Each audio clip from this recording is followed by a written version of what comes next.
Assalamualaikum warahmatullahi wabarakatuh. Salam sejahtera untuk kita semua. Puji syukur kehadirat Allah Subhanahu wa Ta'ala, sehingga kita dapat berjumpa kembali dalam keadaan sehat walafiat.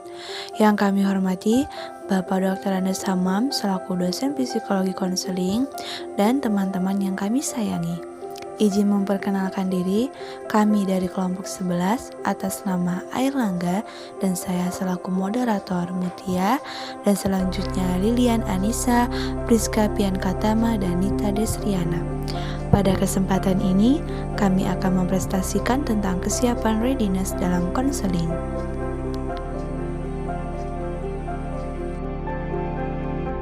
Berikut ini nama pemateri dan judul materi yang akan disampaikan. Yang pertama, Priska Piankatama dengan materi pengertian kesiapan readiness, Nita Desriana dengan materi pengertian konseling, Mutia dengan materi faktor-faktor yang mempengaruhi kesiapan konselor dan klien dalam konseling, Lilian Anissa dengan materi faktor pendukung dan faktor penghambat dalam konseling, dan yang terakhir Airlangga dengan materi langkah-langkah menyiapkan klien untuk melakukan konseling. Pengertian kesiapan menurut para ahli. Menurut Kamus Psikologi, kesiapan adalah suatu titik kematangan untuk menerima dan mempraktikkan tingkah laku tertentu.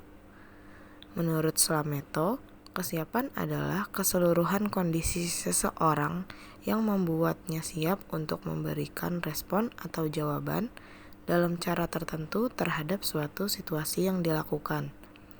Menurut Thorndike, kesiapan yaitu prasyarat untuk belajar ke tahap berikutnya. Menurut James Driver, readiness is preparedness to respond or react. Kesiapan adalah kesediaan untuk memberi respon atau bereaksi. Menurut Kuswahyuni, kesiapan adalah suatu tindakan yang dilakukan seseorang untuk merancang sesuatu. Menurut Hamalik, kesiapan yaitu keadaan kapasitas yang ada pada diri siswa dalam hubungan dengan tujuan pengajaran tertentu. Menurut Dalyono, kesiapan adalah kemampuan yang cukup baik fisik, mental, dan perlengkapan belajar. Kesiapan fisik berarti tenaga yang cukup dan kesehatan yang baik, sementara mental berarti memiliki minat dan motivasi yang cukup untuk melakukan suatu kegiatan. Pengertian konseling menurut para ahli. Menurut Shavanak, konseling merupakan suatu hubungan antara pemberi bantuan yang terlatih dengan seseorang yang mencari bantuan, di mana keterampilan pemberi bantuan dan suasana yang dibuatnya membantu orang lain belajar untuk berhubungan dengan dirinya sendiri dan orang lain dalam cara-cara yang lebih tumbuh dan produktif. Menurut Gibson dan Michelle, konseling adalah hubungan bantuan antara konselor dan klien yang difokuskan pada pertumbuhan pribadi dan penyesuaian diri serta pemecahan masalah dan pengambilan keputusan. Menurut Tolbert dalam Prayitno, konseling adalah hubungan pribadi yang dilakukan secara tatap muka antara dua orang yang mana konselor melalui hubungan itu dengan kemampuan-kemampuan khusus yang dimilikinya menyediakan situasi belajar.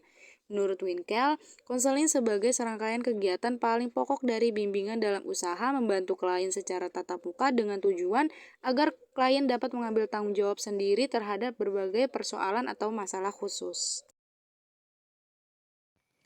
Faktor-faktor yang mempengaruhi kesiapan konselor dan klien dalam konseling.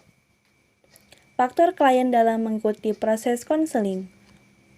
Ke-1, klien harus termotivasi untuk mencari penyelesaian terhadap masalah yang dihadapinya.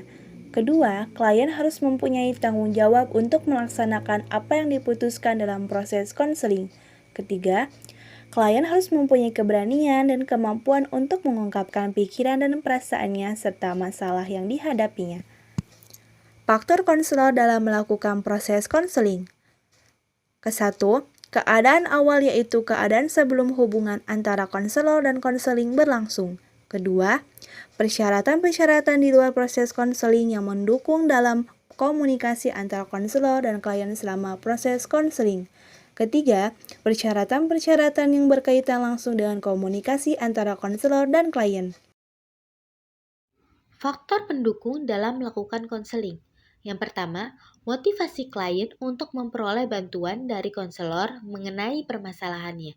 Yang kedua, berbagai pengetahuan klien mengenai konseling. Yang ketiga, kecakapan intelektual dari klien sendiri. Yang keempat, tingkat tilikan terhadap masalah dan dirinya sendiri. Yang kelima, harapan-harapan klien terhadap konselor. Yang keenam, sistem pertahanan defisme mekanisme dari klien sendiri. Faktor penghambat dalam mencapai kegiatan konseling. Yang pertama, penolakan secara kultural terhadap hal-hal kesiapan konseling.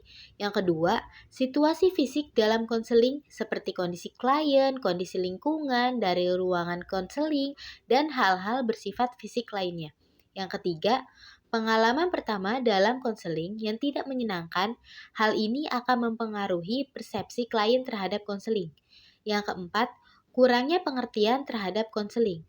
Yang kelima, kurang dapat melakukan pendekatan terhadap klien.